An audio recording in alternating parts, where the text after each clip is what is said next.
Good everyone, welcome to this video, and today it's a review on the T3, aka the Russian Panzer III. Now, I'm going to say this straight off the bat, I think this is awesome. Many people will probably disagree with that, but I'm just saying straight off the bat, I love this thing. It is an absolute beast. So, obviously, with the actual tank itself being a Panzer III, is it a J? I believe it is. Yeah, it's the 3J, not the J1, just the standard J in the German tree. They are exact duplicate vehicles, they just have different nations that they fight for. And with this tank, you also get that hammer and sickle that you can see on the front there. I put that on so people could recognize me as a Panzer III and not shoot me like I'm some sort of enemy in realistic battles, yet they clearly know that there's a name tag above my name. And I might have to take this thing into sim at some point, just to see how it would do. But otherwise, if you've ever driven the Panzer III-J, you've driven this thing. It's exactly the same. Same armor, same gun, same everything. It's pretty much just a German Panzer III-J with a Russian crew, which means they're even more badass because, well, gaijin. So let's go over the armor and let's go into the vehicle itself. Obviously, 50mm on the front, 53 on the lower, 50 on the upper portion, shall we say, 50 on the gun mantlet. It's not got bad armor for its tier, especially for a medium tank. It's actually got pretty good armor. However, there are a few weak spots. So the first one is obviously right here, flat 50mm, where if you was to hit it right there, obviously with the new-ish penetration, obviously the 50mm is not a weak round, well, quite a weak round, so it won't be able to tell me very much. But it's got quite a weak breach and barrel, so you gotta watch getting breach shotted and everything, especially if you angle the armor, which I recommend you do because this thing can bounce like a trooper. Another weak spot right here, 30mm stick. Another weak spot when you angle, right here, again, 30mm stick. And other than that, that's really where the weaknesses end. Obviously, the side armor is naturally crap. It's a Panzer, what do you expect? The rear armor is actually pretty strong, so you can bounce if you angle the rear armor. But just bear in mind there's a radiator section right here at 30mm thick. Obviously, the rear of the turret is 30mm, and with your turret traverse being 5.2 degrees a second, I highly recommend turning the hull. Turning the hull on this thing is, well, it can make the difference between life and death, let's just say. Obviously, this thing can take a beating, and you're going to want to angle your armor. So, angling your armor around about here, so that your frontal plate is around about effective of 63, and your side armor is about the same. That's really where you want to go in terms of thickness. Obviously, if someone's smart, they'll just shoot here. But let's be real, it's low tier. You're not going to see much of that. Make sure to keep the front 50mm angled, or sorry, not angled, straight towards the enemy. Chances are the enemy that you will fight may not have the penetration. I find people bouncing off the mantlet quite a bit. That's just personal experience. But I find a lot of people to bounce off the mantlet. Obviously, when it comes to air attack, you're pretty vulnerable to the turret. 10mm stick will not stop anything. 50 cals will rip you to bits, so just bear it in mind. Again, 18mm around the crew compartment, where the driver and the machine gunner sit.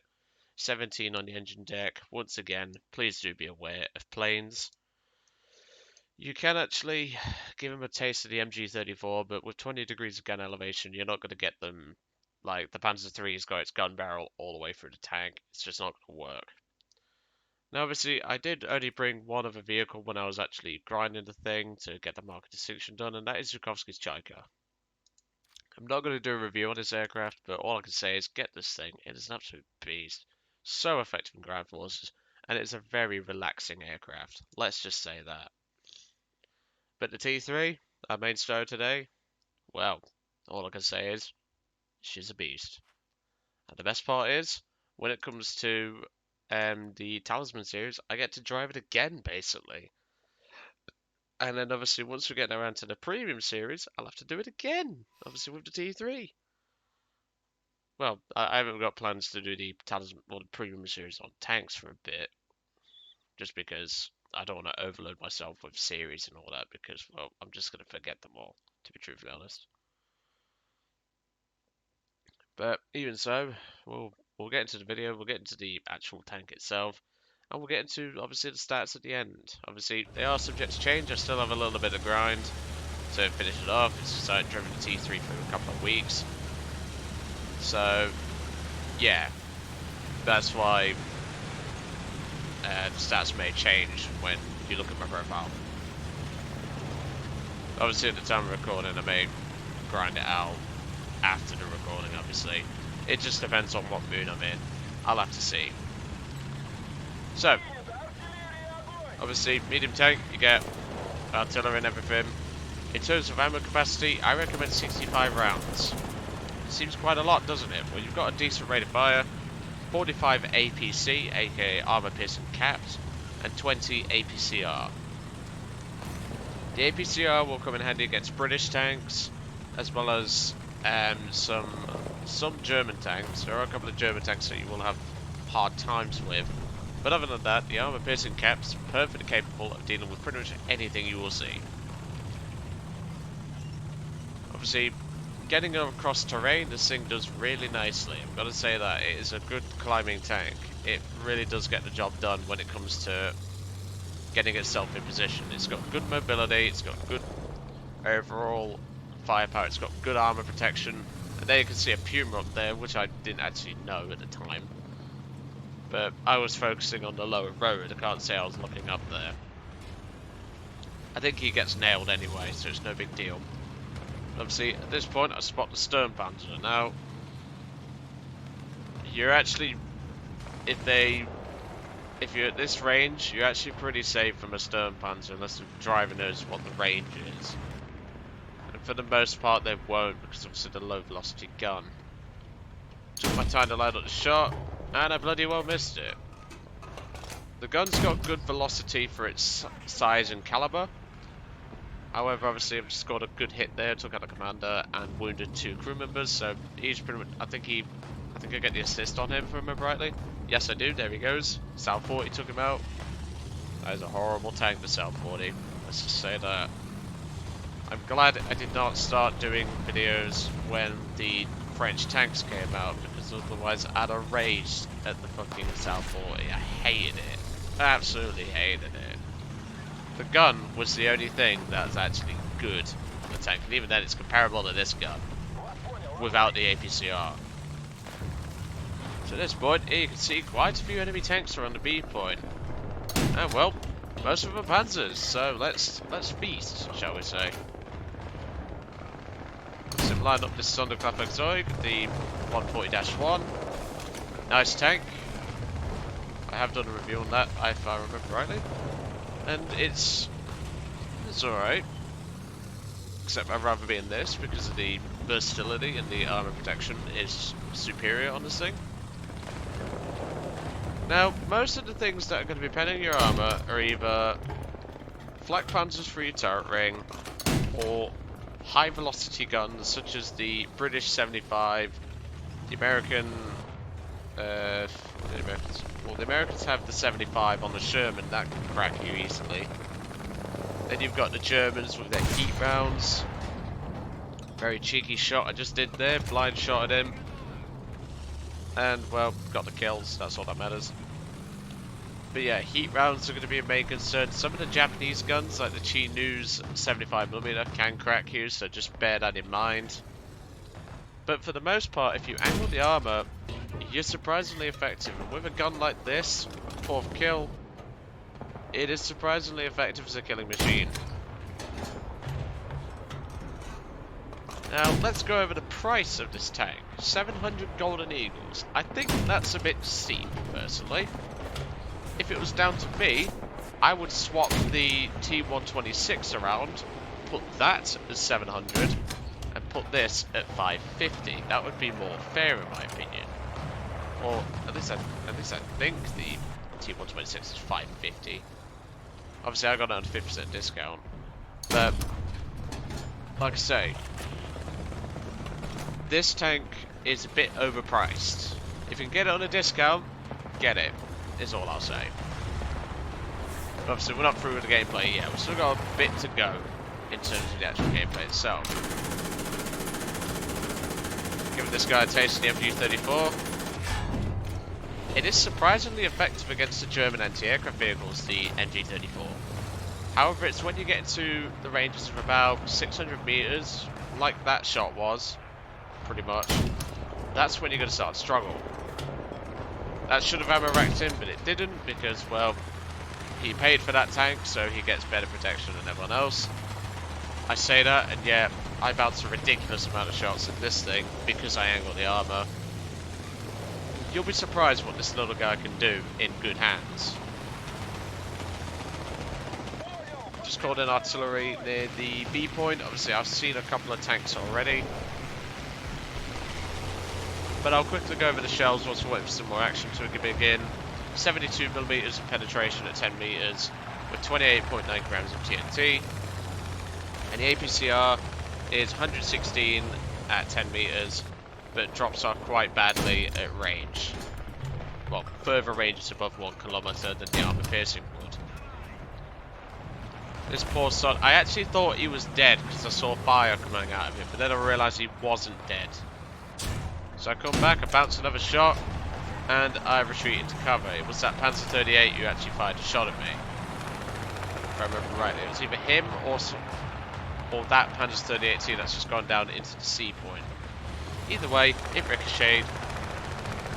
As I said, angling the armor on this thing is going to make a big difference when it comes to survivability. This thing's got great survivability. You literally just need to angle the hull and you'll be okay.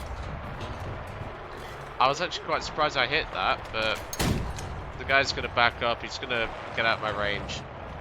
And I decided to focus Robin 2475 in his Panzer II DAC. He plays nothing but, well, he was playing nothing but those premiums, by the way.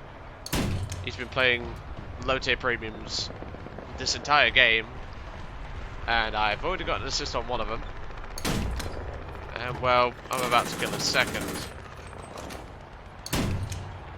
And there we go. Hit the fuel tank, hit the engine, and I got a bit of shrapnel into the gunner who was almost dead. And that's the job done. 7th kill. But this is a nice spot on Ash River that I like to use. DTT, if you do take note of this one, mate, you are going to have to drive up pretty carefully to get up, but it is actually quite a nice spot to use. It's got good protection, it's got good hold down capability, and just overall it feels better to actually use this spot compared to the other spot, which I believe one guy's actually sat in. 8th kill. I believe there's a light tank actually sat in the old spot that I used to use. I do sometimes still use that in something like an M18. But in a tank like this spot is much better because you hold down, you're well protected, and you can use your armor pretty effectively. There's Mr. Robin again. I've just robbed him of his life. There's one pun. And that's my 9th kill. And well, there's kill number 10. You can see what I mean about the gun, because obviously the early German tanks were pretty cramped, shall we say, especially those Czech Skodas. So, and there's my final kill for the game, if I remember rightly. But like I say, the gun on this thing is really punchy. But obviously, due to the gun's caliber, there's not going to be that much shrapnel from the 50mm round going off in someone's face. So you've just got to take that into consideration. You're not going to have the world's best gun on the battlefield. That's not the point of the Panzer III F, also the J, and the T3 as a whole. But I mean, it's doing good damage to this Chi here. Obviously, I can't really hit him that well. I've got a hit in the turret, or 2 hits in the turret, and M3 Stuart takes him out. But even so, obviously, here's another example. Obviously, penetrated, didn't kill the tank, because obviously, lack of explosive filler, but if I hit the front plate, that would have killed him. Obviously, you can see down there, my ammunition count is actually getting a little low on the old armor piercing capped. I've only got 4 shots left, but it's done me well, so I cannot complain. I get the kill assist on that Panzer 35T. And well, I'm going to leave it here, and we're going to go over the tank itself. And well, my final thoughts. So like I said earlier, I would prefer if this thing was a little bit cheaper. If you can get this thing on a discount, I think it's well worth your time. However, at 700 Golden Eagles, I just don't think that this thing is... Well, it's a bit over the top for a Control-C, Control-B tank, but even so. Let's go over the stats of the vehicle. I do apologise for these sound bugs. There's been a lot of them recently, so I can't exactly say that it's my fault. 8 deaths, 124 kills, no air kills. Very good tank. That is a... What would that be? That would be a 15 and 1, wouldn't it? Something like that, 15.5 or something like that, KDR. Very happy with the tank. Very impressed with its performance. And just overall, I highly recommend giving this thing a go. Obviously, if you're looking for a bit of a cheaper premium, the T126 will probably do you better. I haven't driven that thing in a while though, so you won't get a review on that for a bit. But anyway, I hope you enjoyed today's video on the T3, and I'll let you guys off, and I hope you enjoyed today's video, and I'll see you all on the next one.